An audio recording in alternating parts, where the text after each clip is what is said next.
कृष्णाय वासुदेवाय हरे परमात्मने प्रणत क्लेशनाशाय गोविंदाय नमो नमः। प्यारे मित्रों, जय श्री राम, जय माता दी।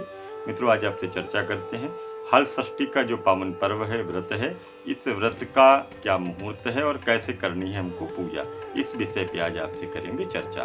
तो हल षष्ठी का जो पावन व्रत है, यह त्यौहार हर साल भाद्रपद माह के कृष्ण पक्ष की छठ तिथि को मनाया जाता है। धार्मिक मान्यताओं के अनुसार इस दिन भगवान कृष्ण के बड़े भाई बलराम जी का जन्म महोत्सव मनाया जाता है। बलराम जी का जो प्रधान शस्त्र है उसको हल और मूसल है और इसी कारण इन्हें हलधर भी कहा जाता है। इस पर्व को हल छठ के अलावा कुछ इलाकों में इसे ललही छठ के नाम से भी जाना जाता है। और धार्मिक मान्यताओं के अनुसार द्वापर युग में भगवान श्री कृष्ण के जन्म से पहले शेषनाग ने बलराम के रूप में अवतार लिया था। धार्मिक मान्यता के अनुसार यह पूजन सभी पुत्रवती महिलाएं करती हैं। यह व्रत पुत्रों की दीर्घायु के लिए किया जाता है और उनकी संपन्नता के लिए किया जाता है। इस व्रत में महिलाएं अपने पुत्र के लिए छोटे बड़े मिट्टी के बर्तनों में, छोटी छोटी जो प्यालियां होती हैं उनमें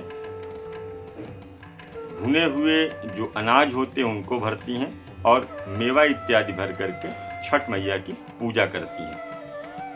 तो छठ पूजा विधि क्या है मैं आपको बताता हूँ। इस दिन सुबह उठ करके स्नान करके व्रत का संकल्प लेना चाहिए। पूजा अर्चना के बाद पूरे दिन निराहार रहना चाहिए। फिर शाम के समय पूजा आरती के बाद फलाहार लिया जाता है। इस व्रत को करने के लिए व्रतियों को ऐश्वर्य आदि की प्राप्ति होती है। छोटी कांटेदार झाड़ियों की एक शाखा, पलाश की एक शाखा और जो कि नारी, जो कि एक प्रकार की लता होती है, उसकी भी एक शाखा को लेकर के तीनों को मिला करके गमले में आप गाड़ सकते हैं या घर कच्चा है, आंगन है तो उसमें आंगन में गड्ढा करके वहाँ पर भी उसको लगाया जा सकता है।